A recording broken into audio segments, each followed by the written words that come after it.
মুসলমান দোস্ত, আল্লাহ রাব্বুল আলামিন কোরআনুল কারীমের মধ্যে সুস্পষ্টভাবে জানায় দেন, কুল্লু নাফসিন যায়িকাতুল মাউত। ও দুনিয়ার মানুষেরা শোনো, তোমাদেরকে মৃত্যুবরণ করতে হবে, এটা সুনিশ্চিত। আল্লাহু আকবার।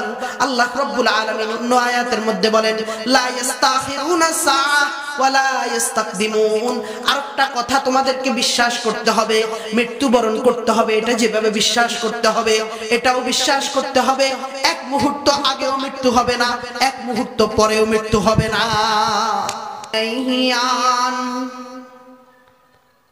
हर लहज़े मोमिन की नई शान नैयान, रफ्तार में गुफ्तार में अल्लाह की बुरहान, रफ्तार में गुफ्तार में अल्लाह की बुरहान, क़हारियो गफ़्फ़ारियो क़ुद्दूसियो जबरूत, क़हारियो गफ़्फ़ारियो क़ुद्दूसियो जबरूत। इन चार अनासिर है तो बनता है मुसलमान, इन चार अनासिर है तो बनता है मुसलमान। महबूब किया सल्ले अला नाम मुहम्मद, महबूब किया सल्ले अला नाम मुहम्मद। आँखों के ज़िया दिल में जला नाम मुहम्मद, आँखों के ज़िया दिल में जला नाम मुहम्मद। मैं आशिक़ मौला हूँ मेरी इश्क़ निराला, मैं आशिक़ मौला हूँ मेरी इश्क़ निराला। हो जुमला जहां जिसकी तजल्ली से उजाला, हो जुमला जहां जिसकी तजल्ली से उजाला। আমার পাশে যিনি বসে আছেন, আজকে তিনাকে সফর সঙ্গী করে নিয়ে এসেছি। তিনি বাংলাদেশের অনেক বড় মাপের একজন আলোচক, মুফতি সাইফুল ইসলাম ধর্মপুরী, বারাকাল্লাহু ফি হায়াতি। তিনি মাইজদিতে আমার মেহমান হয়েছেন, তিনাকে আমার সাথে নিয়ে এসেছি যে আমাদের গ্রামগঞ্জের অবস্থা একটু দেখে যান। আলহামদুলিল্লাহ, তিনি সারা বাংলাদেশের বড় বড় মঞ্চগুলোতে আলোচনা করেন। আজকে উনি ফ্রি ছিলেন, ওই সুবাদে ওনাকে নিয়ে এসেছি। সুযোগ হলে হয়তো তিনি আপনাদেরকে একটু আলোচনা শোনাবেন। আপনারা আশা করে আন্তরিক হবেন ইনশাআল্লাহ। প্রিয় হাজিরিন, আমি আপনাদের সামনে সূরাতুল কাহাফের, কোরআনুল কারীমের বড় একটা সূরা, সূরাতুল কাহাফ। সূরাতুল কাহাফের 107 নম্বর আয়াত তেলাওয়াত করেছি। এই আয়াতের মধ্যে আল্লাহ রাব্বুল আলামিন কি বলেন আমরা একটু শুনবো তো ইনশাআল্লাহ। ইন্নাল্লাযীনা আমানু ওয়া আমিলুস সালিহাত কানাত লাহুম জান্নাতুল ফিরদাউসি নুজুলা। আল্লাহ রাব্বুল আলামিন গোটা দুনিয়ার সমস্ত মানুষকে টার্গেট করে, উপলক্ষ করে বলছেন, ও দুনিয়ার মানুষেরা, তোমরা যদি দুটি গুণ অর্জন করতে পারো তাহলে আমি আল্লাহ তাআলা তোমাদের জন্য একটা পুরস্কারের ব্যবস্থা রেখেছি। পুরস্কারটা কি সকলে শুনতে চাই তো? পুরস্কারের কথা আল্লাহ তাআলা বলছেন, তোমাদের জন্য পুরস্কার রেখেছি। কানাত লাহুম জান্নাতুল ফিরদাউসি নুজুলা। আমি তোমাদেরকে দুনিয়ার সবচাইতে শ্রেষ্ঠ নেয়ামত, সকলের দিলের আকাঙ্ক্ষা, আবেগ, সেটা হচ্ছে জান্নাত, সেই জান্নাত প্রত্যেককে দান করে দেব। তাহলে আল্লাহ রাব্বুল আলামিন এই আয়াতের মধ্যে দুইটি গুণের কথা বললেন। এক নাম্বার হচ্ছে ঈমান আনা, দুই নাম্বার হচ্ছে নেক আমল করা। যদি এই দুইটা গুণ নিয়ে রব্বুল আলামিনের কাছে আমরা যেতে পারি, রব্বুল আলামিন ঘোষণা করছেন, ও দুনিয়ার মানুষেরা শোনো, এই দুইটা গুণ নিয়ে যদি তোমরা আমি আল্লাহ রব্বুল আলামিনের কাছে আসতে পারো তো আমি আল্লাহ তোমাদেরকে জান্নাতের উচ্চ মাকাম দান করব। ও মুসলমান দোস্ত আবাব, এক নম্বরে বললেন ঈমান। ঈমান কাকে বলে? এই প্রশ্নটা যদি আমি আজকে আপনাদেরকে করি, এমনও মুসল্লি আছেন, এমনও মুসলমান আছেন উত্তরটা দিতে পারবেন না, এমনও মা বোন আছেন উত্তরটা দিতে পারবেন না। আল্লাহু আকবার দোস্ত আহবাব, আল্লাহর হাবিব রহমত আলম সাল্লাল্লাহু আলাইহি ওয়াসাল্লাম একদিন বসে আছেন, হঠাৎ করে ছদ্মবেশী একজন মানুষ আল্লাহর নবী রহমত আলম সাল্লাল্লাহু আলাইহি ওয়াসাল্লামের দরবারে এসেছে। হযরতে ওমর ইবনে খাত্তাব রাদিয়াল্লাহু আনহু বলেন, এই মানুষটাকে আমরা আজ পর্যন্ত এর আগে কখনো দেখি নাই। তার গায়ের মধ্যে ধবধবে সাদা জামা, তার চুলগুলো কুচকুচে কালো, এত সুন্দর এত পরিপাটি মানুষ কোনোদিন আমরা দেখি নাই। আশ্চর্যের বিষয় হলো মক্কা মদিনা সেটা তো বালুর শহর, কেউ যদি দূরের থেকে সফর করে আসে, সে তো আর প্রাইভেট কার ছিল না তৎকালীন জামানায়। যদি সফর করে আসে তার জামার মধ্যে শরীরের মধ্যে ময়লা থাকবে, কিন্তু আশ্চর্য ব্যাপার হলো আল্লাহু আকবার, হযরত ওমর বলেন তার জামার মধ্যেও কোনো ময়লা নাই, তার শরীরের মধ্যেও কোনো সফরের ছাপ নাই। আশ্চর্য ব্যাপার। এবার আয়েশা আল্লাহর নবীকে এক একটা প্রশ্ন করতেছেন, আল্লাহর নবী এক একটা প্রশ্নের উত্তর দিচ্ছেন। পুরো হাদিসটা বলার সময় নাই। মিশকাত শরীফের মধ্যে এসেছে, এটাকে বলা হয় হাদিসে জিবরিল। সর্বপ্রথম যেই প্রশ্নটা আল্লাহর হাবিব রহমত আলমকে করেছেন সেটা হলো মাল ঈমান। আমি আপনাদেরকে এই মুহূর্তে যে প্রশ্ন করেছি, ঈমান কাকে বলে, একই প্রশ্ন আল্লাহর নবীকে ওই মুসাফির করেছেন। আল্লাহু আকবার। আল্লাহর নবী সঙ্গে সঙ্গে 6টা জিনিসের কথা বলেছেন। কয়টা জিনিস? এই 6টা জিনিসের নাম হচ্ছে ঈমান। ও মুসলমান দোস্ত, আবার খুব ভালো করে বোঝার চেষ্টা করবেন। এই 6টা জিনিসের নাম হচ্ছে ঈমান। এখন আমাদের সমাজের মানুষরা তো হাদিস জিব্রাইল কোনটা চিনবে না, মিশকাত শরীফ কোনটা চিনবে না, হাদিসের কোন কিতাবের মধ্যে এই 6টা গুণ পাওয়া যায় সেটা জানবে না। ও মুসলমান দোস্ত আহবাব, এজন্য ওলামায়ে কেরাম আমাদেরকে একটা কালিমা শিখায়া দিবেন। আমাদের ছোট্ট ছোট্ট বাচ্চাগুলো যখন নুরানি মাদ্রাসায় যায়, মুজাফফর মাদ্রাসায় আসে, তখন ছোট্ট বাচ্চাকে কালিমা শিখায়া দেওয়া হয়। আমানতু বিল্লাহ ওয়া মালাইকাতিহি ওয়া কুতুবিহি ওয়া রুসুলিহি ওয়াল ইয়াউমিল আখির ওয়াল কদরি খাইরিহি ওয়া শাররিহি মিনাল্লাহি তাআলা ওয়াল বাদি বাদাল মাউত। এক নাম্বার হচ্ছে আল্লাহ তাআলার উপর ঈমান আনতে হবে। আচ্ছা, আমি আপনাদেরকে প্রশ্ন করতে চাই, আমরা যে আসমানটা দেখতেছি বিশাল আসমান, যে আসমানের মধ্যে কোনো খুঁটি নাই, ওই আসমান কোনো কিছুর উপর নির্ভরশীল না, উপরের থেকে টেনে ধরার মতো কোনো কিছু নাই। ওই আসমানটাকে এরকম আল্লাহু আকবার সুন্দরভাবে সাজিয়ে রেখেছেন তিনি কে? জমিনটাকে এত সুন্দর করে সাজিয়ে দিয়েছেন তিনি কে? কাদেরে কুদরত দারি হর চে খাহি আকুনি, কাদেরে কুদরত দারি হর চে খাহি আকুনি, জিন্দারা মুর্দা কুনিও মুর্দারা জিন্দা কুনি।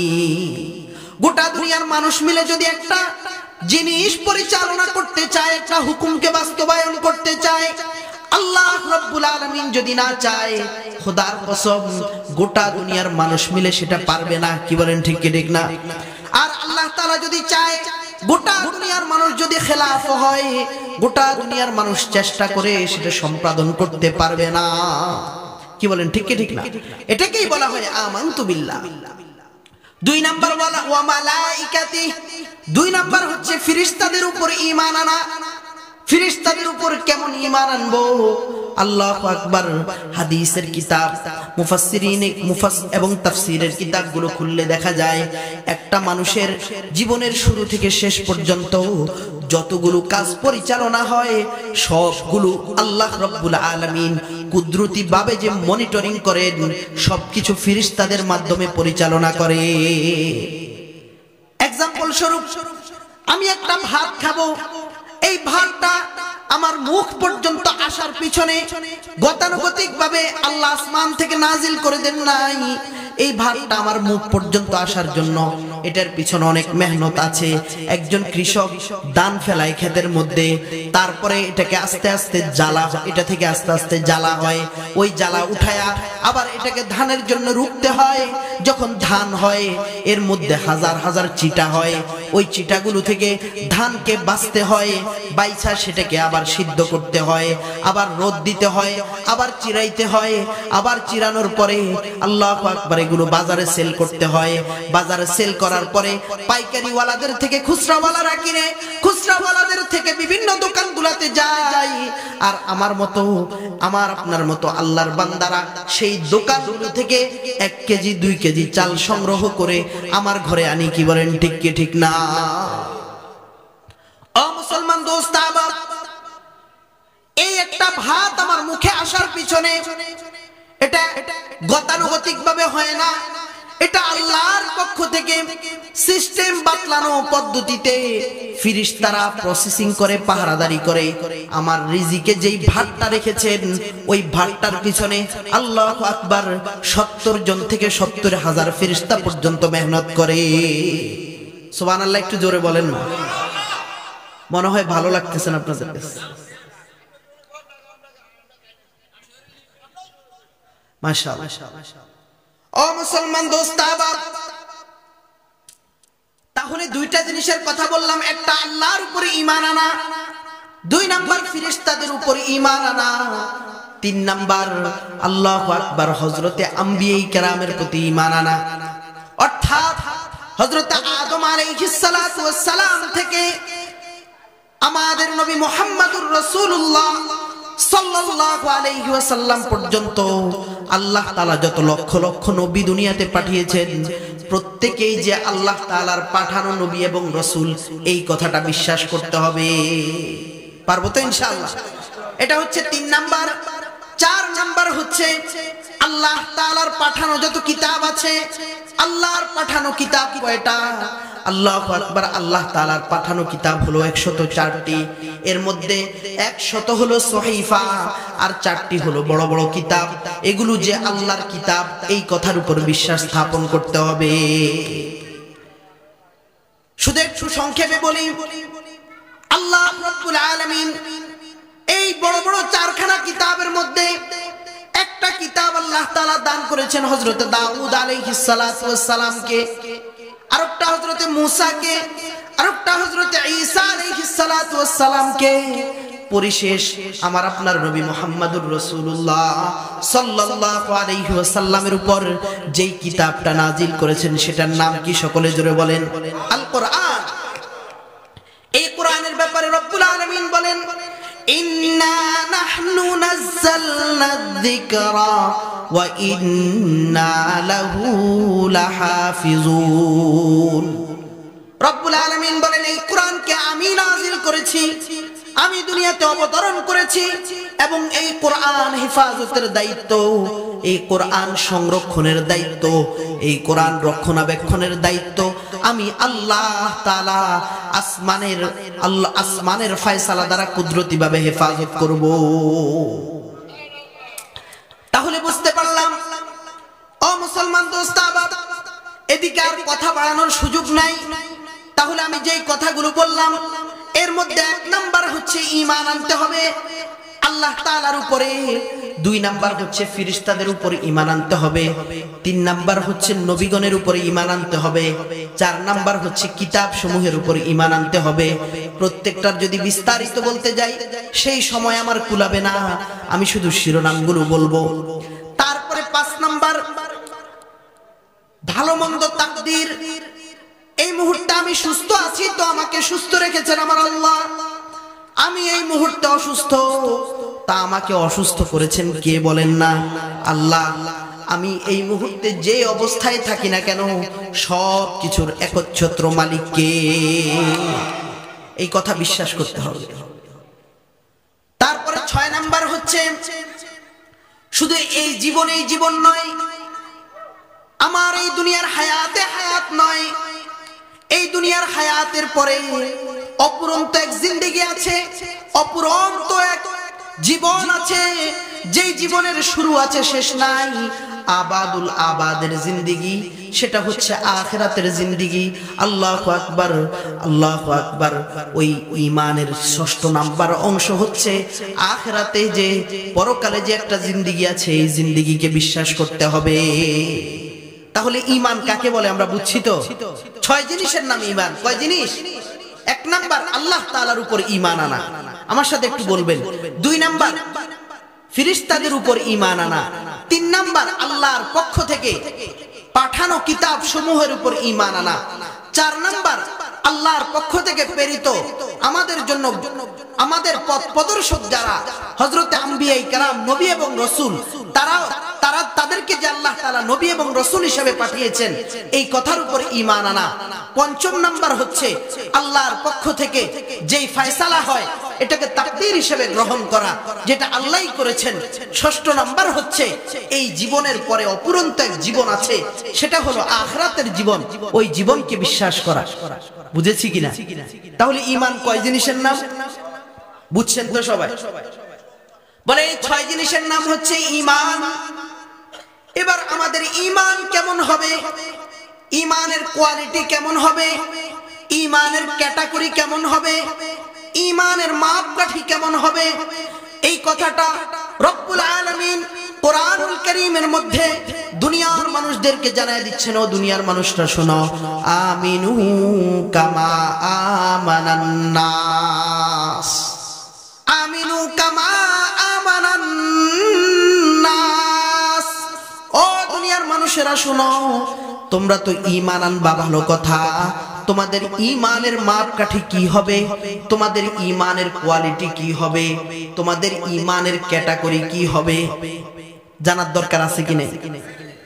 বলে তোমরা যে ঈমান আনবা, তোমাদের ঈমানের মাপকাঠি হবে আল্লাহর নবী রহমতে আলম সাল্লাল্লাহু আলাইহি ওয়াসাল্লামের সোহবত ইয়াফতা, সংস্রবপ্রাপ্ত, তার সোহবতে থেকে থেকে দ্বীন শিখেছে যেই সমস্ত সাহাবায়ে কেরাম, তাদেরকে তোমরা অনুসরণীয় অনুকরণীয় বানাও।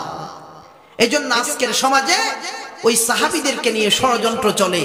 এমনও নাফরমান, এমনও সঙ্গে দিলওয়ালা মানুষ আছে যারা আল্লাহর নবীর সোহবত ইয়াফতা সাহাবী, যাদের ব্যাপারে রব্বুল আলামিন বলেছেন রাদিয়াল্লাহু আনহুম ওয়া রাদু আন, যাদের ব্যাপারে আল্লাহ তাআলা জান্নাতের সার্টিফিকেটের ঘোষণা করেছেন, ওই সমস্ত সাহাবীদের বিরুদ্ধে বিদ্যাঙ্গুলি দেখায়, তাদের বিরুদ্ধে অঙ্গুল প্রদর্শন করে, জবান দরাজি করে, স্পষ্ট ভাষায় বলতে চাই, ও আল্লাহর নাফরমান, সাহাবীদের নাফরমান, শুনো, কিয়ামতের কঠিন মুহূর্তে আল্লাহ রব্বুল আলামিন যাদেরকে হিসাবের কাঠ গড়ায় দাঁড় করাবেন, আল্লাহু আকবার, যদি আল্লাহর মুখালিফ তুমি হয়ে যাও, আল্লাহ যাকে ভালোবাসেন তার সাথে তোমার খেলাফ হয়, তাহলে আল্লাহ তাআলার খেলাফ কাফের মুশরিকদের সাথে তোমাদের হাসর নাসর করবেন। সকলে বলি নাউযুবিল্লাহ। তাহলে সাহাবায়ে কেরাম হচ্ছে আমাদের ঈমানের মাপকাঠি। কি বলেন, ঠিক কি ঠিক না? এক্সাম্পল স্বরূপ একটা ছোট্ট ঘটনা শোনাবো, আপনারা শুনবেন তো ইনশাআল্লাহ। আল্লাহর নবীর একজন সাহাবী হযরতে মুসআব ইবনে উমাইর রাদিয়াল্লাহু আনহু, হযরতে মুসআব ইবনে উমাইর রাদিয়াল্লাহু আনহু আরবের মধ্যে অত্যন্ত সম্ভ্রান্ত ফ্যামিলির ছিল, মক্কার মধ্যে। বলে প্রত্যেক দিন নতুন নতুন জামা চেঞ্জ করত, নতুন নতুন জামা পরিধান করত। আজকে সকালবেলা যেই জামা পরিধান করেছে, বিকাল বেলা সেই জামা আর তার গায়ের মধ্যে থাকতো না। এমন সুন্দর সুন্দর ব্র্যান্ডের সুগন্ধি ব্যবহার করত। আল্লাহু আকবার। দোস্ত, আবার হাদিসে পাকের মধ্যে এসেছে, ওই সুগন্ধি দিয়ে যখন রাস্তা দিয়ে হাঁটতো, রাস্তার প্রত্যেকটা মানুষ বিমোহিত হয়ে যাইতো। এত সম্ভ্রান্ত ফ্যামিলির ছেলে ছিল, দেখতে মনে হয় রাজপুত্র, সুন্দর টকবকে যুবক, চেহারাটা ফুটফুটে সুন্দর। আল্লাহু আকবার। আল্লাহর হাবিব রহমত আলম সাল্লাল্লাহু আলাইহি ওয়াসাল্লাম যখন দাওয়াতের মিশন শুরু করেছেন, মাঝে মাঝে আল্লাহু আকবার তিনি বসে বসে কোরআনুল কারীমের তেলাওয়াত করতেন। আর মক্কার কাফেররা লুকোচুরি দিয়ে দিয়ে প্রত্যেকদিন কোরআনুল কারীমের তেলাওয়াত শুনতো। যারা লুকোচুরি দিয়ে দিয়ে কোরআনুল কারীমের তেলাওয়াত শুনতো, তাদের মধ্যে একজন ছিল মুসআব ইবনে উমাইর। এই যুবক প্রত্যেকদিন এসে এসে লুকোচুরি দিয়ে দিয়ে কোরআনুল কারীমের তেলাওয়াত শুনে। হঠাৎ করে একদিন তার ভিতরে একটা অনুপ্রেরণা তৈরি হলো, আমি আর লুকোচুরি দিয়ে কোরআন শুনতে চাই না। যে কোরআনের ভিতরে এত মজা, ওই কোরআন আমি সরাসরি শুনতে চাই। চলে গেল একদিন আল্লাহর নবী রহমত আলম সাল্লাল্লাহু আলাইহি ওয়াসাল্লামের কাছে। যা বলতেছে ইয়া রাসূলুল্লাহ ইয়া হাবিবাল্লাহ, আমি অনেক দিন পর্যন্ত লুকোচুরি দিয়ে দিয়ে কোরআনুল কারীমের তেলাওয়াত শুনেছি, আজকে থেকে আর লুকোচুরি দিয়ে কোরআনুল কারীম শুনতে চাই না, আপনার হাতে হাত রেখে আমাকে কালেমা পড়ায়া দেন, আমি মুসলমান হইয়া প্রত্যেকদিন আপনার দরবারে এসে এসে কোরআনুল কারীমের তেলাওয়াত শুনবো। আল্লাহর নবীর হাতে হাত রেখে পড়ে নিল কালিমা লা ইলাহা ইল্লাল্লাহু মুহাম্মাদুর রাসূলুল্লাহ। কালিমা পড়া হয়ে গেল। এবার ওই যুবক সাহাবী ঘরে চলে গেল। প্রত্যেকদিন আল্লাহর নবীর দরবারে চলে আসে, আল্লাহর নবীর দরবারে এসে দরস নেয়, কোরআনুল কারীম শিখে, আল্লাহু আকবার। আর বাড়িতে গিয়ে লুকায় লুকায় নামাজ পড়ে। কিন্তু বেশি দিন এভাবে থাকতে পারলো না। একদিন তার আত্মীয় স্বজন সবাই জেনে গেল। জানার পরে এবার তাদের পক্ষ থেকে তাকে সার্চ করা শুরু করা হলো। তার আম্মা তাকে ডাক দিল, ওরে সন্তান, তুই নাকি ইসলাম ধর্ম গ্রহণ করেছিস? আল্লাহু আকবার। সন্তান ডাক দিয়ে বলতেছে, ওগো আম্মা, হ্যাঁ আমি এমন এক ধর্ম গ্রহণ করেছি যেই রব, আল্লাহু আকবার, এমন এক রবের উপর ঈমান এনেছি যেই রব আমাকে আপনাকে তাম দুনিয়াকে সৃষ্টি করেছে।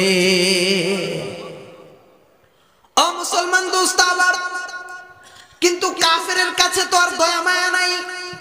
যখন তার আত্মীয় স্বজনের ভিতরে ছড়ায় গেল, এবার মুসআব ইবনে উমাইর রাদিয়াল্লাহু আনহুকে বন্দী করে, আল্লাহু আকবার দোস্ত আবার, একটা রুমের ভিতরে আটকায় রাখছে, শিকল দিয়ে বাঁধায় বেঁধে রাখছে, শিকল দিয়ে বেঁধে রাখছে।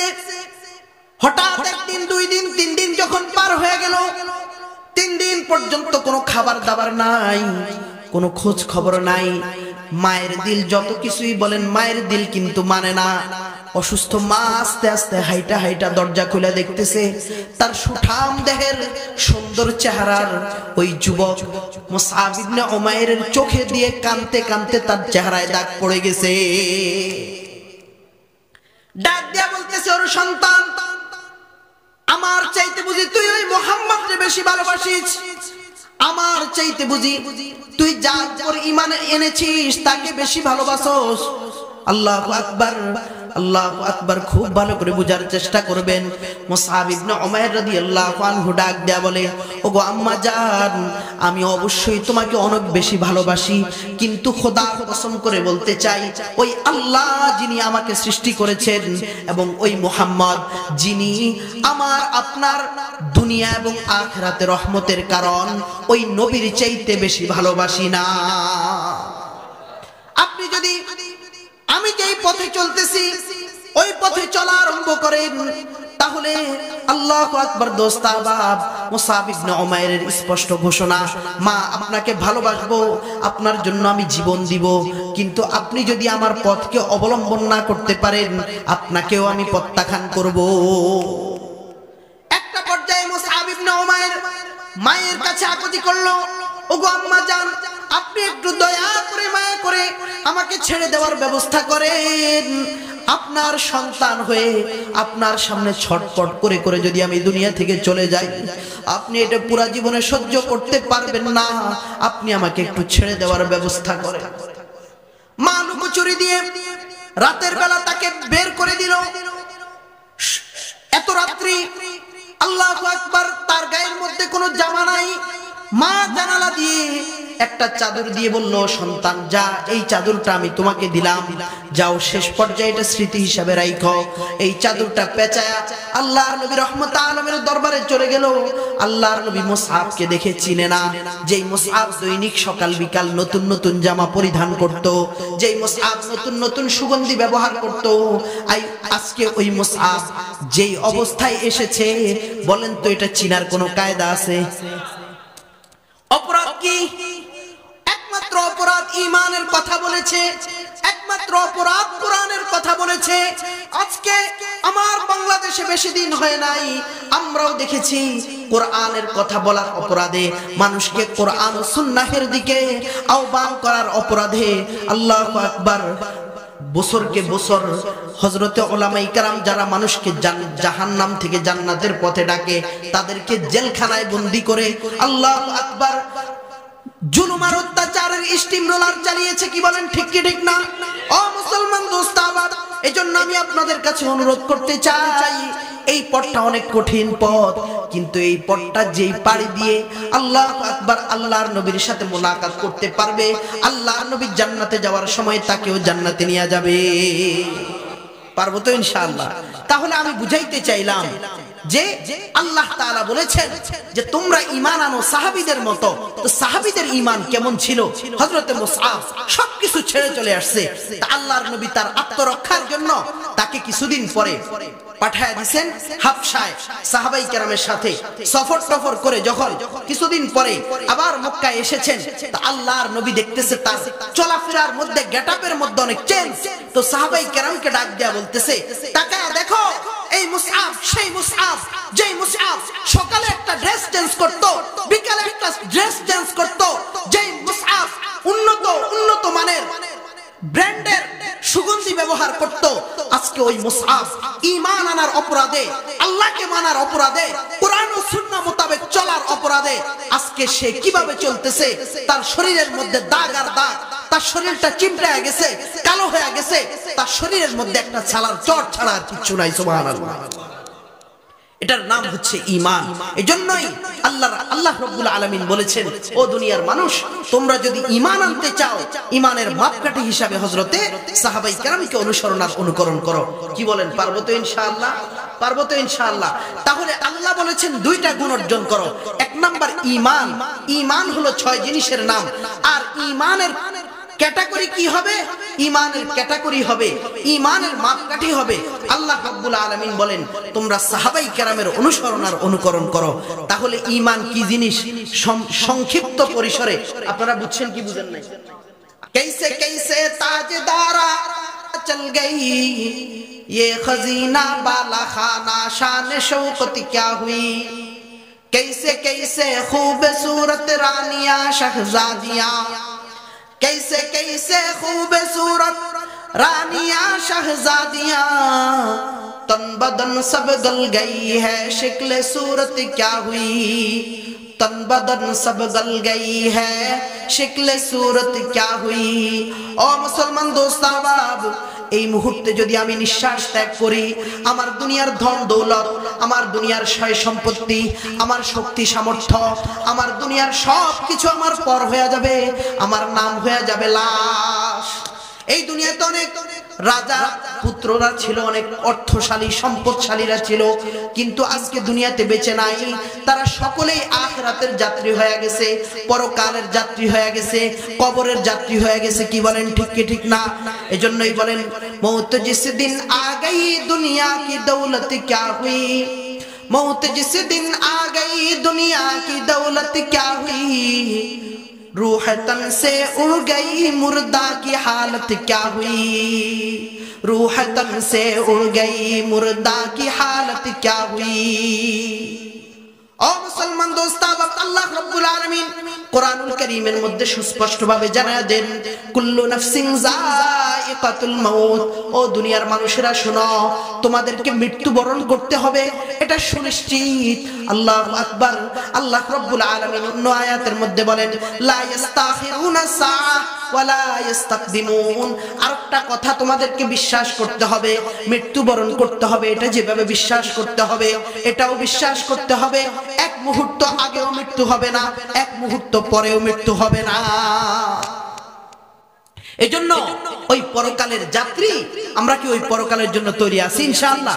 আল্লাহ তাআলা ওই পরকালের যাত্রী যে আমরা হয়েছি, ওই পরকালের যেন আল্লাহ তাআলার সন্তুষ্টি অনুযায়ী যেতে পারি, সেই তৌফিক দান করুক। সকলে বলি আমিন। তাহলে বললাম, আল্লাহ বলেছেন দুইটা গুণ নিয়ে যেতে। কয়টা গুণ? এক নাম্বার হচ্ছে স্বচ্ছ ঈমান, আর দ্বিতীয় নাম্বার হচ্ছে নেক আমল। ওয়া আমিলুস সলিহাত। ওয়া আমিলুস সলিহাত কাকে বলে? আল্লাহু আকবার। ওয়া আমিলুস সলিহাত কাকে বলে? নেক আমল কাকে বলে? বলেন তো, আমরা জীবন চলার পথে আমাদের বহুত কাজ আছে কি নাই? আমার চাকরি, আমার ব্যবসা, আমার বাণিজ্য, আল্লাহু আকবার দোস্ত, আবার জীবনের শুরু থেকে শেষ পর্যন্ত আমার ব্যক্তি জীবন, আমার পারিবারিক জীবন, আমার সামাজিক জীবন, আমার রাষ্ট্রীয় জীবন, রাজনৈতিক জীবন, অর্থনৈতিক জীবন, আমার রাষ্ট্র ব্যবস্থা, বিচার ব্যবস্থা, অর্থ ব্যবস্থা, যত কাজ আছে, আমার পরিবার, আমার সমাজ, জীবনের প্রত্যেকটা ক্ষেত্রে ক্ষেত্রে যদি আমরা একজনের অনুসরণ আর অনুকরণ করতে পারি, তিনি হলেন মুহাম্মাদুর রাসূলুল্লাহ সাল্লাল্লাহু আলাইহি ওয়াসাল্লাম, তাহলে আমাদের জীবনের শুরু থেকে শেষ পর্যন্ত প্রত্যেকটা কাজ হয়ে যাবে নেক আমল। পারবো তো ইনশাআল্লাহ? নেক আমল দিয়ে জীবনকে সাজাইতে পারবো তো ইনশাআল্লাহ? सुन्नत है मेरी पेश नजर कल्बे में अल्लाह, सुन्नत है मेरी पेश नजर कल्बे में अल्लाह, रौजा मेरी आंखों में है काबा मेरी दिल में, रौजा मेरी आंखों में है काबा मेरी दिल में।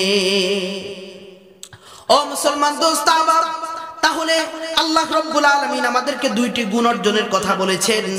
এক নাম্বার গুণ হচ্ছে ঈমানকে স্বচ্ছ করতে হবে, ঈমানকে চাঙ্গা করতে হবে। দুই নাম্বার হচ্ছে জীবনের প্রত্যেকটা কাজকে নেক আমল দিয়ে সাজাইতে হবে। যদি এই দুইটা গুণ নিয়ে আল্লাহ তাআলার ডাকে সাড়া দিতে পারি, তো আল্লাহ তাআলা একটা পুরস্কারের ঘোষণা দিয়েছেন, কানাত লাহুম জান্নাতুল ফিরদাউসি নুজুলা। আল্লাহ রাব্বুল আলামিন বলেন, তোমাদের জন্য প্রত্যেকের দিলের আশা আকাঙ্ক্ষার জায়গা সেটা হলো জান্নাত। আমি তোমাদের জন্য জান্নাতুল ফিরদাউসের ব্যবস্থা রেখেছি। জান্নাতুল ফিরদাউসটা কেমন একটু বিবরণ দিব। বলে জান্নাতুল ফিরদাউসের 8টা দরজা আছে। কয়টা দরজা? 8টা দরজা আছে। হাদিস পাকের মধ্যে এসেছে, 1 নাম্বার দরজার নাম হচ্ছে বাবুস সালাত। আল্লাহু আকবার। বাবুস সালাত, ওই বাবুস সালাত দিয়ে কাদেরকে প্রবেশ করাবেন? যারা দুনিয়াতে 5 ওয়াক্ত নামাজের পাবন্দি করেছেন, জুমার নামাজ, ঈদের নামাজ থেকে নিয়ে শুরু করে প্রত্যেকটা নামাজকে গুরুত্ব সহকারে আদায় করেছেন। সাপ্তাহিক মুসল্লি ছিল না, বাৎসরিক মুসল্লি ছিল না, মাসিক মুসল্লি ছিল না। যখনই আল্লাহু আকবার মসজিদের মিম্বার থেকে আযান হয়ে যেত, আল্লাহু আকবার আল্লাহু আকবারের ধ্বনি আসতো, তখন দুনিয়ার সব কাজকে ফেলে দিয়ে আল্লাহর দরবারে লুটে পড়তো। ওই ব্যক্তিটাকে আল্লাহ তাআলা বাবুস সালাত দিয়ে ডেকে ডেকে জান্নাতে প্রবেশ করায় দিবে। 2 নাম্বার হচ্ছে বাবুল জিহাদ, 2 নাম্বার দরজা। এই 2 নাম্বার দরজা বাবুল জিহাদ দিয়ে কারা প্রবেশ করবে? শুধু সংক্ষেপে বলবো, নামগুলো বলবো, বিস্তারিত বলার সময় নাই। বাবুল জিহাদ, বাবুল জিহাদ দিয়ে ওই মানুষগুলো প্রবেশ করবে যারা আল্লাহর জন্য দুশমনের বিরুদ্ধে মোকাবেলা করে, আল্লাহর দুশমনের বিরুদ্ধে মোকাবেলা করে যুদ্ধ করতে করতে, লড়াই করতে করতে যুদ্ধের ময়দানে শহীদ হয়ে গেছে। মানুষকে দেখানোর জন্য নয়, কেউ মুক্তিযোদ্ধা বলবে, কেউ আমাকে শহীদ বলবে, এই জন্য নয়, আল্লাহর জন্য নিজের জীবনটাকে উৎসর্গ করেছে। আল্লাহু আকবার। আল্লাহ তাআলা তাদেরকে বাবুল জিহাদ দিয়ে জান্নাতে প্রবেশ করাবেন। 3 নাম্বার দরজার নাম বাবুর রায়্যান। বাবুর রায়্যান দিয়ে কারা জান্নাতে প্রবেশ করবে? যারা দুনিয়াতে রোজার প্রতি গুরুত্বশীল ছিল। রমজান মাস যখন আসতো 30টা রোজা অত্যন্ত গুরুত্ব সহকারে রাখতো, এবং মাসের বিভিন্ন সময় যে নফল রোজাগুলো আছে সেগুলোকেও গুরুত্ব সহকারে রাখতো। আল্লাহু আকবার, আল্লাহু আকবার। কিতাবের মধ্যে আসছে আল্লাহ তাআলা তাদেরকে ডেকে ডেকে বাবুর রায়্যান দিয়ে জান্নাতে প্রবেশ করায় দিবে। হাদিসে পাকের মধ্যে আল্লাহর হাবিব রাহমাতুল আলামিন সাল্লাল্লাহু আলাইহি ওয়াসাল্লাম বলেন, ও দুনিয়ার মানুষেরা শুনো, আসুমুলি ওয়া আনা আজজিবি ওয়া আনা উজজাউ বি। আল্লাহু আকবার। আল্লাহর হাবিব রাহমাতুল আলামিন বলেন, যেই ব্যক্তি রোজা রাখবে ওই রোজার প্রতিদান আমি নিজেই হয়ে যাব। আল্লাহ যেই জিনিসের প্রতিদান হন ওইটা নিয়ে আর কোনো চিন্তার দরকার আছে? বলেন, চিন্তার দরকার নাই। তাহলে আল্লাহ তাআলা 3 নাম্বার দরজা দিয়ে যাদেরকে প্রবেশ করাবেন তারা হলো রোজাদার, যারা রোজার ব্যাপারে গুরুত্বশীল ছিল। আচ্ছা, এই রমজান মাস কাছাকাছি চলে আসছে। রমজান মাসে এমন মানুষ আপনাদের সমাজে আছে কি নাই জানি না, তবে আমাদের সমাজে আছে যে পুরা বছর পর্দা করে না, রমজান আসলে দিনের বেলা চা দোকানে পর্দা করে, এমন মানুষ আছে কি নাই বলেন?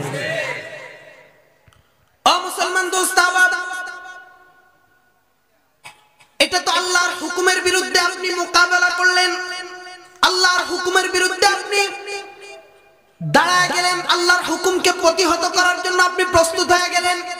এজন্য আমি আপনাদের কাছে অনুরোধ করব, সামনে রোজার মাস আসতেছে, আমরা মা বোনরা, আমাদের যুবক ভাই যুবক বোনেরা এবং বাবারা যারা আছেন, ইমাম খতিব সহ সবাই যদি এই এলাকায় উদ্যোগ নেন, এই এলাকায় কোনো রোজার বেরোজগারির ঠাঁই নাই, তাহলে বলেন তো সুন্দর মতো এই এলাকাটা একটা রোজদারের সমাজ হয়ে যাবে। কি বলেন, ঠিক কি ঠিক না?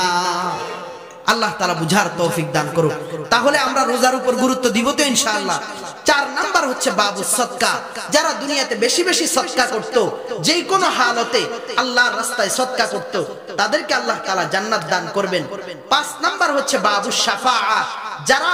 যারা আল্লাহর নবীকে ভালোবেসে বেশে আল্লাহ তাআলার ডাকে সাড়া দিয়েছে, আল্লাহ তাআলা তাদেরকে বাবু শাফাআ দিয়ে নবীর সুপারিশের মাধ্যমে জান্নাতে প্রবেশ করায় দিবেন। 6 নাম্বার হচ্ছে বাবুল কাদিমিনাল গায়যা ওয়াল আফিনা আনিন নাস। বলে এই দরজা দিয়ে, 6 নাম্বার দরজা দিয়ে আল্লাহ তাআলা 2 ধরনের লোককে জান্নাতে ঢুকাবেন। একটা হচ্ছে রাগী মানুষ। কোন মানুষ? রাগী মানুষ। কিন্তু যখন রাগ উঠছে, নিজের রাগটাকে কন্ট্রোল করছে, নিজের রাগটাকে সংযম করছে। আল্লাহু আকবার। এবং দ্বিতীয় নাম্বার ব্যক্তি হচ্ছে যাদের কাছে অপরাধী ধরা খাইছে, একটা চোর ধরা খাইছে, বা আমি তার জন্য অনেক কিছু করেছি, সে আমার সাথে নাফরমানি করেছে, আমার সাথে বেয়াদবি করেছে, কিন্তু আল্লাহর দিকে তাকায়া আল্লাহর ওয়াস্তে তাকে আমি ক্ষমা করে দিলাম। বলে এই 2 ধরনের মানুষের জন্য স্পেশাল ভাবে জান্নাতুল ফিরদাউসের একটা দরজার আল্লাহ ব্যবস্থা করে রেখেছে। তাহলে ওই দরজা দিয়ে আমরা জান্নাতে যেতে চাই তো ইনশাআল্লাহ। বলে এটার জন্য এক্সট্রা ভাবে কেন রাখলেন? বলে অনেক বড় পীর বুজুর্গ মাশায়েখ ইমাম খতিব মুফতি মাওলানা অনেক শিক্ষিত, তারা পর্যন্ত মেজাজকে কন্ট্রোল করতে পারে না, মেজাজকে ঠিক রাখতে পারে না।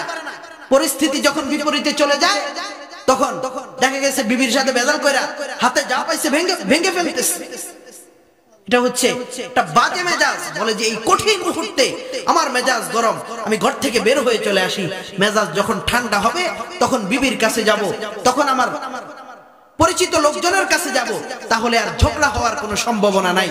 আর এই মুহূর্তে যে মেজাজকে কন্ট্রোল করতে পারবে এবং অপরাধীকে মাফ করতে পারবে, আল্লাহ তাকে জান্নাতের 6 নাম্বার দরজা দিয়ে প্রবেশ করাবে। 7 নাম্বার দরজা হচ্ছে বাবুর রাদি। আল্লাহ তাআলার রেজামন্দি প্রাপ্ত, আল্লাহ তাআলার যেই কোনো অবস্থার উপর, ওই যে বলেছিলাম তাকদীর, যেই কোনো অবস্থার উপরে আল্লাহর উপর ভরসা রেখেছে, আল্লাহর উপর আস্থা রেখেছে, তাদেরকে আল্লাহ তাআলা বাবুর রাদি দিয়ে জান্নাতে প্রবেশ করাবে। 8 নাম্বার দরজা, সেটা হচ্ছে বাবু তওবা। যারা দুনিয়াতে অনেক গুনাহ করেছে, কিন্তু আল্লাহ তাআলার ডাকে সাড়া দেওয়ার আগে তারা আল্লাহ তাআলার ডাকে সাড়া দেওয়ার আগে তাদের আমলনামাকে পরিশুদ্ধ করে আল্লাহর দরবারে সাড়া দিয়েছে, তাদেরকে আল্লাহ রব্বুল আলামিন তওবার মাধ্যমে পরিশুদ্ধ করে আল্লাহর ডাকে সাড়া দিয়েছে। আল্লাহ তাআলা তাদেরকে বাবু তওবা দিয়ে জান্নাতে প্রবেশ করাবেন। তা আমি যে এই কথাটা বুঝাইতে চাইলাম, আল্লাহ তাআলা ওই জান্নাতুল ফিরদাউস যাদেরকে দিবেন 2 গুণের মানুষ, একটা হচ্ছে ঈমান আর একটা হচ্ছে নেক আমল। তাদেরকে আল্লাহ বলবেন জান্নাতের 8 দরজার যে কোনো দরজা তোমার জন্য খোলা, তুমি জান্নাতে প্রবেশ করো। মানা আইনুন রাআত ওয়ালা উযুনুন সামিআত ওয়ালা খাতারা আলা কলবি বাশার। আজকে পুরো রাত যদি শেষ হয়ে যায়, জান্নাতের বিবরণ বলে আমি শেষ করতে পারবো না। আল্লাহর হাবিব স্বয়ং বলছেন, ও দুনিয়ার মানুষ শোনো, জান্নাতের নাজ নেয়ামত এত বেশি যেটা কোনোদিন তুমি চক্ষু দিয়ে দেখো নাই, যেটার আলোচনা যদি বছরকে বছর হয়, তারপরও জান্নাতে যখন যাইবা তখন মনে হবে এই আলোচনা কোনোদিন শুনোই নাই। ও মুসলমান, যখন জান্নাতের দরজায় তুমি যাইবা, তখন তোমার মনে হবে এই জান্নাতের কল্পনাও তোমার দিলে কোনোদিন আসে না। তাহলে ওই নাজ নেয়ামত আমরা গ্রহণ করতে চাই তো ইনশাআল্লাহ। আল্লাহ তাআলা আমাদের সকলকে ঈমান আমলকে সুন্দর করে নেক ঈমান এবং নেক আমল দিয়ে জান্নাতের মেহমান হওয়ার তৌফিক দান করুন। আমি আপনাদেরকে বলেছিলাম হযরত আপনাদের সাথে একটু আলোচনা করবেন, শুনবেন তো ইনশাআল্লাহ। আমি নাম ঘোষণা করা লাগবে না।